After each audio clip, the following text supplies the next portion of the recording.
Hello and welcome to the tutorial on how to use layer masks to add cool animal skins to a person's skin like this or like this. Okay, you've got to start with a picture of a person, preferably showing some skin. I found this one and open it in Photoshop.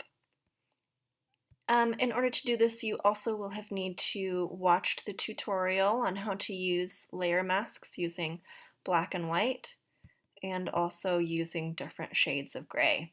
So if you haven't watched that, go ahead and watch that tutorial now. All right, let's start with your image of your person. I need to be able to see my layers, so I'm going to go Window, Layers. Oops, there they are, right there, and I need a copy of my layer, so I'm going to, you can either right click on the layer and duplicate, or you can click and drag it and hover over new layer, and there's that copy. We need to make it into a layer mask, so we're going to click on this layer mask button, and we know it's a layer mask because this pops up. And I need something underneath it to show through. So here I need some sort of a snake skin to show through, or I need some sort of a cheetah print, whatever you want to do in there. So here's what I'm going to do. I'm going to create a new layer in between this layer mask and the background. And you can copy and paste or file place your image. So I'm just going to go here really quick. I'm going to go to, let's go tiger stripes, see what happens, and choose one that we like. I like this one. All right, and I'm going to do the easy right click, copy image,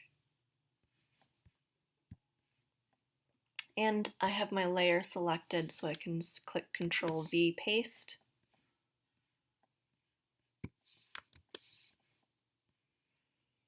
And there it is. Hey, guess why it's not showing? Because this is covering it up. So I'm going to click that eyeball. Hey, there it is. I need to zoom out. I need to hit Control T to transform, or edit, free transform. There it is, Control T.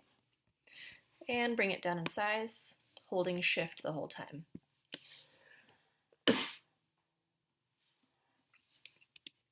Okay. Now I can just hover over her and let's see, I'm going to do Control T again, and I want to cover up her face so that all her skin is covered. All right, and we'll see how this works. Okay. Now, if I make this visible again, I'm ready to do my layer mask. I'm going to click on the white rectangle. It's very important that you don't click on the picture, because if we click on the picture, you'll just draw right on top of it. We don't want that, so click right here and make your brush the correct size. I'm going to start with her arm. I've got black selected, which is perfect because it's currently white, and so I'm going to click on the black and draw right over. Now black, remember, is the most opaque setting. So if this looks too harsh for you, you can go undo and you can select a gray, remember. So let's try a gray. There we go, and it's somewhat translucent. We can still see some of the details of her arm, like the crook of her arm right there, we can still see through. I also noticed that my edges are very, very crisp, and I actually want them to be a bit soft. I think it'll help me out a bit. So let's go over here and do it with some soft edges, and we can compare the difference. Yeah, I think that's really nice. Remember to change the size of your brush to get into small areas. Okay, we're going over all her skin here, trying to miss her hair. And you get to have fun with her face. Now, with my other examples, I liked to put it on her forehead like this. So let's do that here. I want a really soft brush for this. 0% hardness. And I'm going to lightly, carefully go around her face, around her forehead. I personally think it starts to look a little wonky when you get up into her cheek area, but you can certainly try it out. Here, I'm just going to go for it. I'm going to go crazy. Okay. Whoa. Notice here that I went over the edges. It's super easy to undo that, and that's just by drawing back in with white.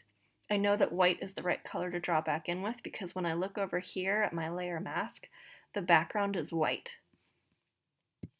Okay, and you can go in and fix some of that up by just drawing with white right on top of it. Or if you don't like it on her eyebrow, say, you can draw with white. All right, there's a little mess up.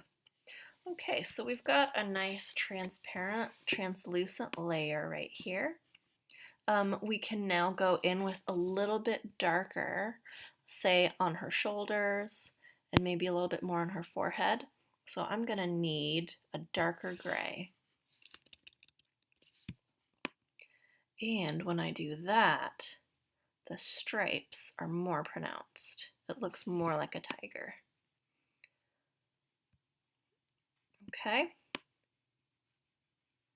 And if there are a few spots where I want it to be 100% super opaque tiger, I can go over it with that black. So if you go over the edge, see how it's kind of fuzzy on the edge now? It almost looks like she's furry. I love making her look furry. It cracks me up. Ooh, little buff. Okay. Well, that's about it for adding your texture onto your person. Now, I did this in one fell swoop as far as the background layer. This is just one pattern. I'm now going to show you what I did with my snake. I actually did several different shapes. Oh, darn it, but it's not showing it because that's a JPEG. Maybe this one will show. Here we go. This will show it. Okay, so you can see here my masking layer. I don't know if you can see that well, but this has blacks and grays and whites in it. When I make it go away, here are my 3 layers that I added. So I added one side to her arm. I wanted it to be a small cheetah print. And another side to her other arm to be another small cheetah print.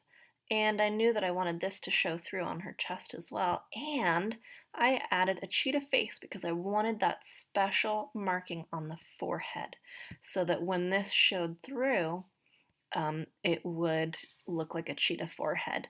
Now check this out. I'm going to select this layer and you can move around the cheetah. There's the cheetah eye, okay, to position it just perfectly. Or you can move this one around. All I'm doing is edit, free transform, or Control T. Okay, if you want to move around that print a little bit and mess with it. That's all there is to it, folks. Turn it in as Practice 21 and happy animal printing.